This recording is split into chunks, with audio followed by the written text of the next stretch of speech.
देखिए, भागवत कह रहे हैं कि भगवान श्री कृष्ण तो चले गए, पर वो भागवत जी में समा गए। तो भागवत जो है भगवान श्री कृष्ण का वाङ्मय अवतार है। वाङ्मय कहते हैं शब्द में। तो भागवत जो है भगवान श्री कृष्ण का शब्द में अवतार है और इससे हमको बहुत लाभ होता है। भगवान सामने तो कम लोगों का उद्धार हुआ, पर उनके बाद बहुत सारे लोगों का उद्धार हुआ। तो आइए हम लोग भागवत जी का श्रवण करते हैं। आज हम लोग आत्मदेव की कथा लेंगे। भागवत भगवान की साक्षात शब्द में मूर्ति है। भागवत के श्रवण से, दर्शन से, पूजन से पापों का नाश होता है। जब हम भागवत की कथा सुनते हैं तो कथा जब सुने तो उस शब्दों पे ध्यान दें, उसके भाव पे ध्यान दें और उसका मनन करें, तो उससे विशेष लाभ होता है। मनन नहीं करते तो लाभ नहीं होता है। चाहे कैसा भी पापी हो, भागवत की कथा सुन ले तो उसके जीवन में अवश्य सुधार होगा। ये कथा पाप को भस्म कर देती है।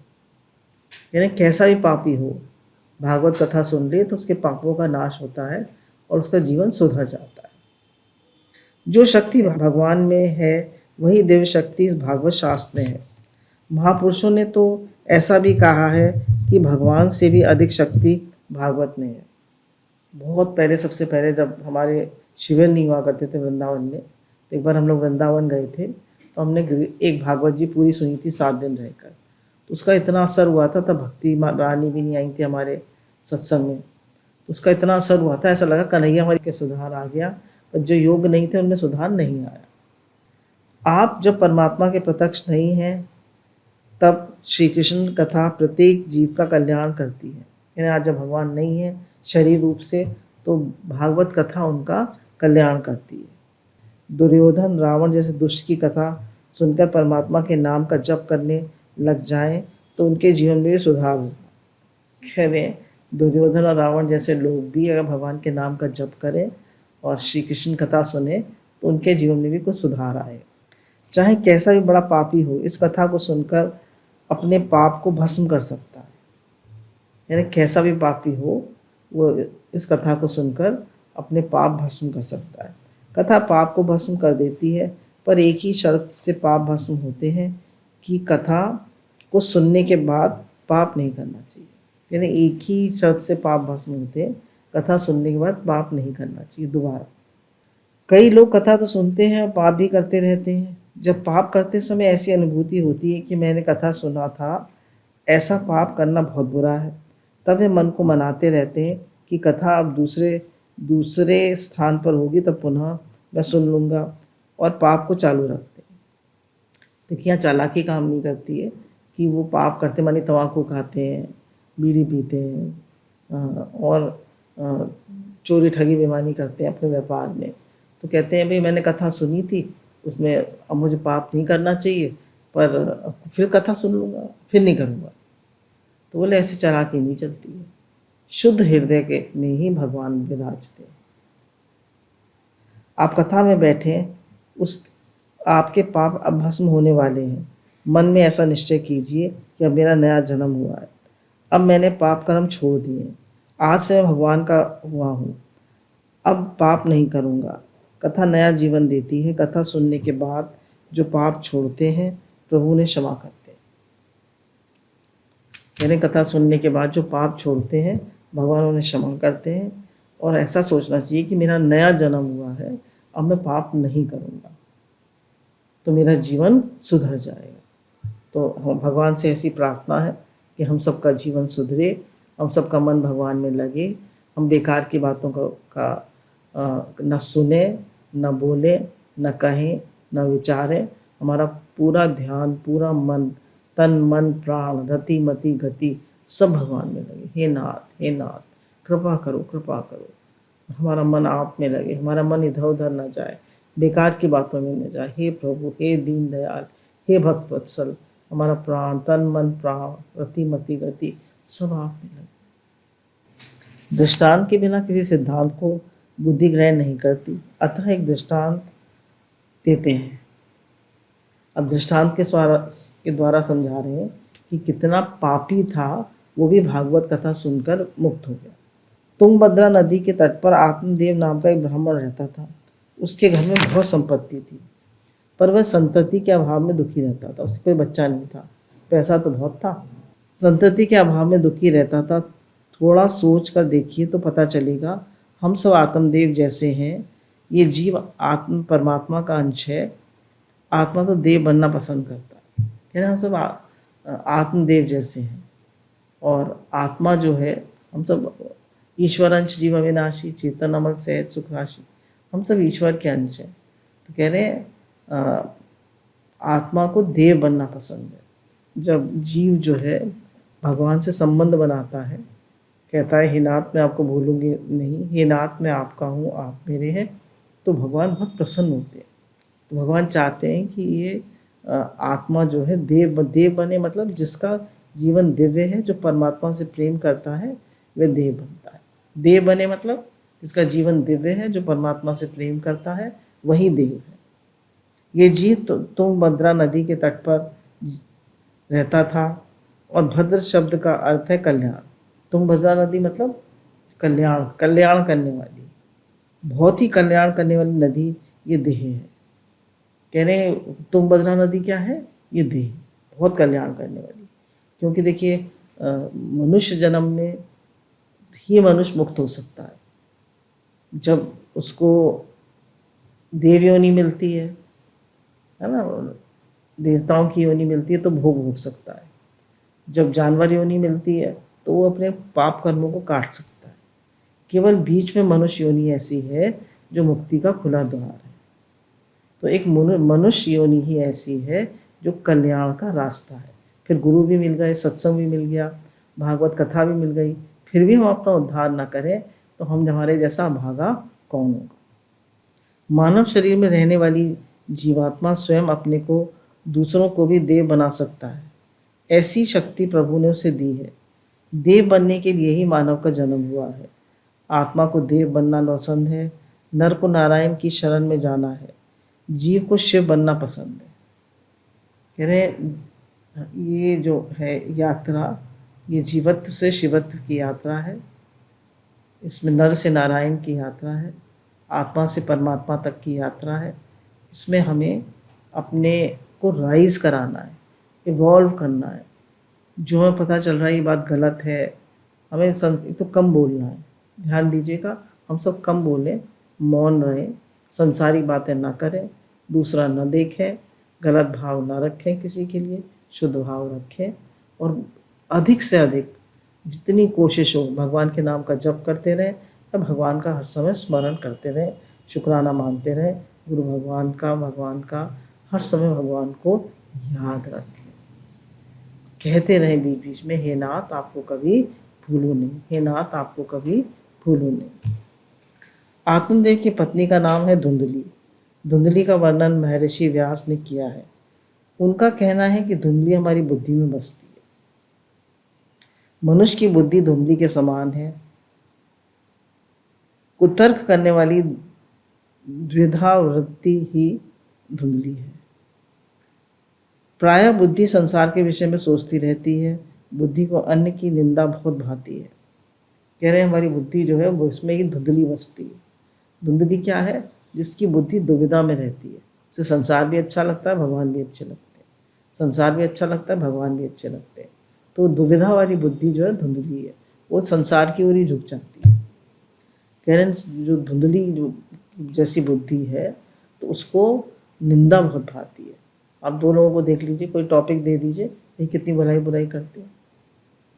गांव की लेडीज़ क्या करती हैं, या जो ओल्ड मतलब कुछ लेडीज़ ऐसी होती हैं जिनको भक्ति प्रिय नहीं है, उनकी से बैठ के खूब दूसरों की बात करा लो।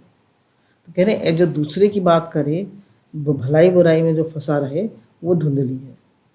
वह अपने बारे में नहीं सोच सकती कि मैं कौन हूँ, मेरा असली वतन कहाँ है। बुद्धि का पति आत्मा है, पर बुद्धि आत्म स्वरूप के विषय में सोच नहीं पाती। कह रहे जो बुद्धि कि मैं कौन हूँ सोच ना पाए, मैं भगवान का अंश हूँ, मैं भगवान का ही हूँ, भगवान मेरे हैं, ये सोच ना पाए, वो अपने को शरीर माने, शरीर भाव में पड़ा रहे, वही बुद्धि धुंधली है। मानव बुद्धि धुंधली के समान है। धुंधली क्रूर है, जो बुद्धि काम सुख के विषय में सोचती है वह क्रूर बनती है, कपटी हो जाती है, पत्थर सदृश कठोर हो जाती है। जब मानव थोड़ा सा काम सुख चाहता है तो वह बहुत बुरा नहीं है, पर काम सुख का चिंतन बहुत बुरा है। कह रहे हैं जब मनुष्य सुख चाहता है कि मुझे सुख मिले, मुझे आराम मिले, मुझे भोग संग्रह मिले, तो उसको वह सुख चाहता है तो बुद्धि उसकी धुंधली जैसी हो जाती है। तो कह रहे हैं सुख मत चाहिए, भोग मत चाहिए, भगवान को चाहिए। और आपका मन नहीं लगता ज़्यादा भगवान में तो प्रार्थना करिए कि हे नाथ मेरा मन आप में लगे, मुझे आप अच्छे लगे, मुझे भजन अच्छा लगे, मुझे आपका चिंतन अच्छा लगे। हे नाथ मैं भला ना कर सकूं तो किसी का बुरा भी ना करूं, भलाई बुराई में तो मैं बिल्कुल उसका त्याग कर दूं, दूसरे की बात ही ना करूं, अपनी बात करूं, अपना सुधार करूं। बहुत से लोग होते हैं छठ दूसरे की बुराई लिख देते हैं गुरु जी को, उसने ऐसा किया, उसने ऐसा किया, और तुमने कैसा किया? अपनी बात भी तो लिखो। दूसरे की बुराई देखना और करना तो बहुत आसान है, और अपनी तो कह रहे हैं जो बुद्धि अपने बारे में ना सोचे, केवल दूसरे के बारे में सोचे, दूसरे के दोष देखे, वो धुंधली। बहुत बोलने वाली बुद्धि का पति जीवात्मा है, बुद्धि के साथ जीवात्मा का विवाह हुआ है।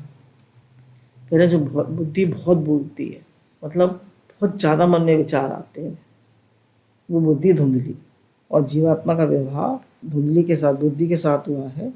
आत्मा और बुद्धि का संबंध हो जाने के बाद भजनानंदी किसी संत का सत्संग किया जाए तो विवेक रूपी सतपुत्र का जन्म होता है।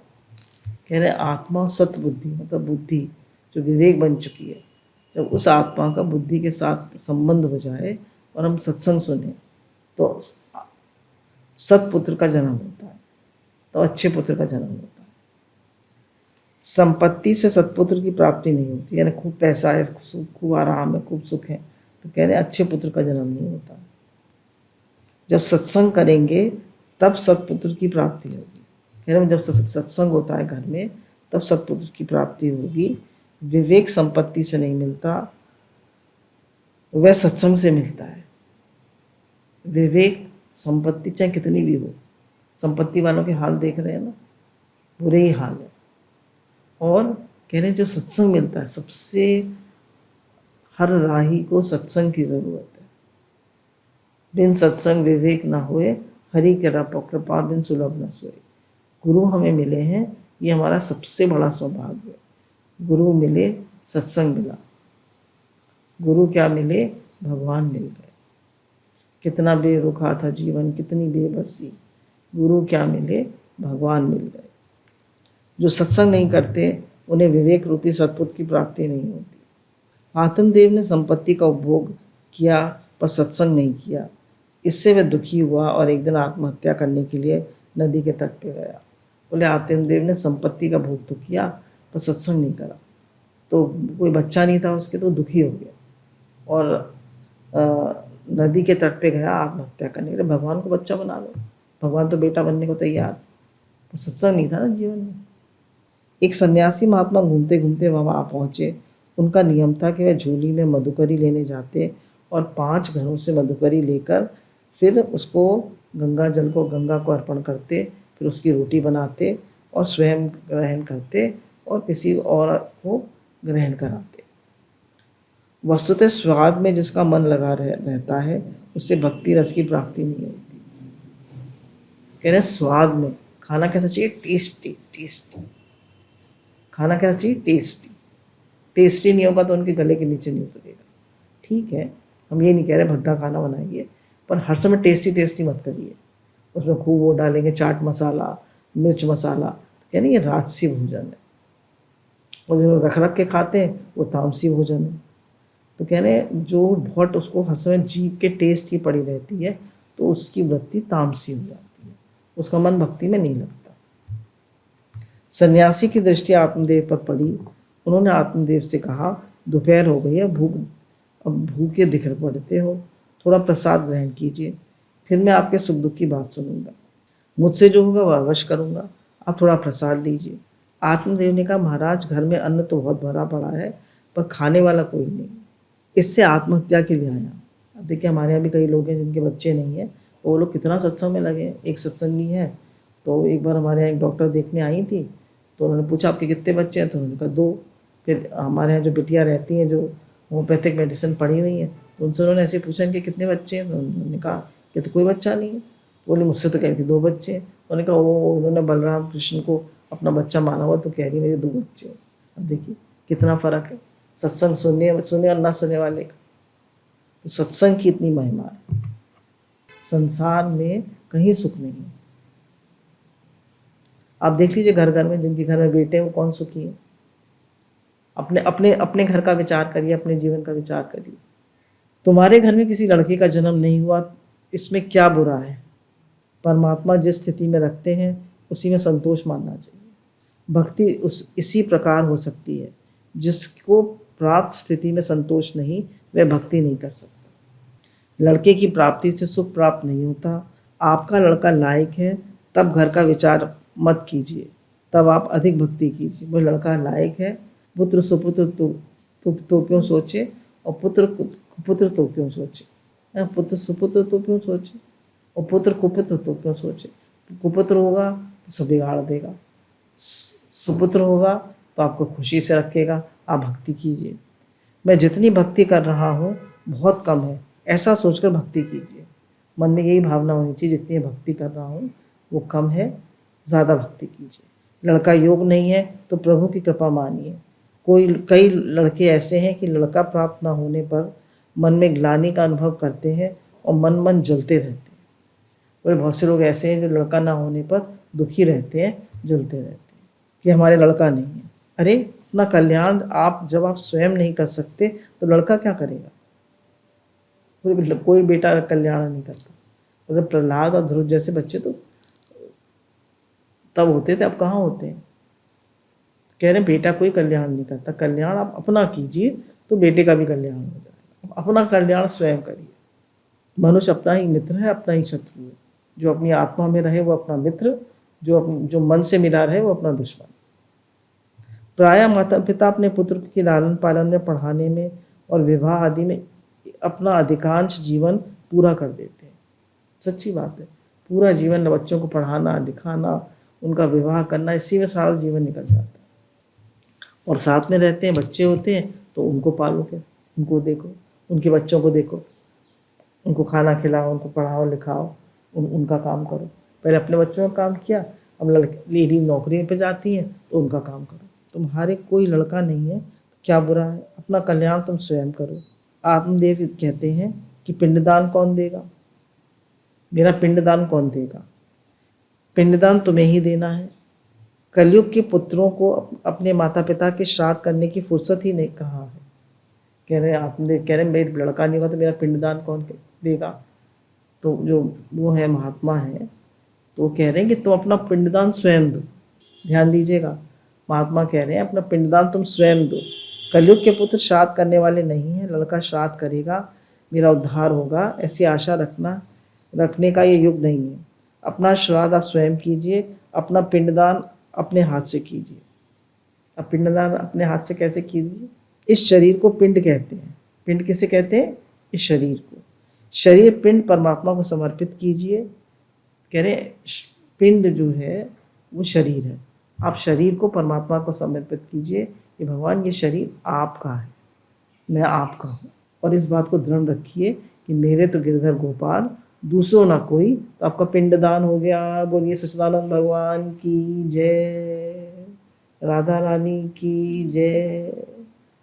बोले आपने अपना शरीर भगवान को दे दिया, संबंध बना दिया उनसे, यही पिंडदान हो गया। वैष्णव तुलसी की कंठी पहनते हैं। वैष्णव ऐसी भावना रखते हैं कि शरीर मैंने कृष्ण को अर्पण कर दिया। बोले कंठी पहनने का मतलब ये है कि मैंने ये शरीर कृष्ण को अर्पण कर दिया। ये शरीर परमात्मा का हुआ, भोग के लिए शरीर नहीं है। जिस वस्तु में तुलसी रखते हैं वह वस्तु कृष्ण अर्पण होती है। कह रहे जिस वस्तु में तुलसी रखते हो कृष्ण अर्पण हो जाती है। आपने गले में तुलसी की माला पहन ली तो आप कृष्ण अर्पण हो गए। गले में तुलसी माला धारण करने का अर्थ होता है कि ये शरीर श्री कृष्ण अर्पण कर दिया। अब शरीर का उपयोग भगवान के लिए हो सकता है, भोग के लिए नहीं हो सकता। कह रहे अब शरीर का उपयोग भगवान के लिए करिए, भोग के लिए नहीं। जो निरंतर परोपकार करता है, भक्ति करता है, उसे मुक्ति मिलती है। यानी निरंतर सेवा करता है, भक्ति करता है और सेवा करता है, उसको मुक्ति मिलती है। दो ही काम है हमारे, भक्ति करें, भगवान को याद रखें और सेवा करें। चावल के या आटे के पिंड से मुक्ति नहीं मिलती है। हमारे शास्त्र में लिखा है कि श्राद्ध से सद्गति मिलती है। आप कह रहे हैं चावल के या आटे के पिंड से मुक्ति मिलती है क्या? हमारे शास्त्रों में लिखा है श्राद्ध से सद्गति मिलती है। प्रायः ऐसा होता है कि जीवात्मा वासना में लीन रहकर जीव छोड़ता है। किसी की वासना अन्न में, किसी की धन में रहती है। वासना से मृत्यु बिगड़ती है। उसके लिए श्राद्ध आदि कर्म करने से सद्गति मिलती है, परंतु मुक्ति नहीं मिलती। जन्म मरण के त्रास से जीव मुक्त नहीं हो सकता। जन्म मरण के त्रास से वही मुक्त हो सकता है जिसकी वासना नष्ट हुई हो। जीव को स्वयं अपनी आत्मा का उद्धार करना पड़ता है। जीव स्वयं अपना उद्धार नहीं करेगा तो कौन करेगा? मनुष्य स्वयं अपना श्राद्ध नहीं करेगा तो पुत्र आदि क्या करेगा? कहने जब तक मन में वासना है, जब तक तेरी वासना ना जाएगी, तेरा बंधन ना मिटेगा। तो बोले पुत्र की वासना, धन की वासना, मान की वासना, धन मतलब सुख भोग की वासना, ये सब अनंत वासना है मन में। तो बोले जब तक मन में वासना रहेगी तब तक आपको मुक्ति नहीं मिल सकती। श्राद्ध करने से सद्गति तो हो सकती है, भूत प्रेत इत्यादि नहीं बनेगा आदमी, उसकी सद्गति तो हो सकती है, पर मुक्ति जो है वो अपना उद्धार स्वयं करने से।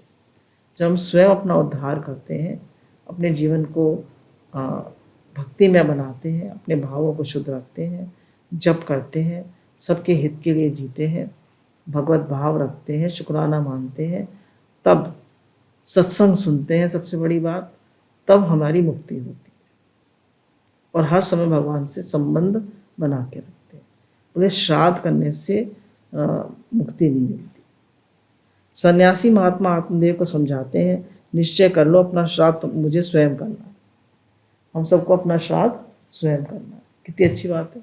जिनकी बेटा नहीं है वो खुश हो जाए। श्राद्ध हमको अपना स्वयं करना है, हमें भगवान से संबंध बनाना है और अपनी मुक्ति खुद हासिल करनी है। आत्मदेव कहता है, महाराज आपका उपदेश मुझे बहुत भाता नहीं, मुझे पुत्र चाहिए।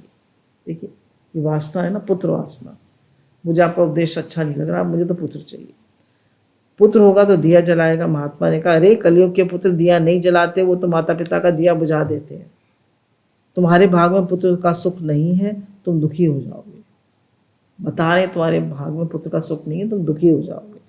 आत्मदेव कहने लगा, भले ही मैं दुखी हो जाऊं पर मुझे पुत्र चाहिए। कितना ज्ञान।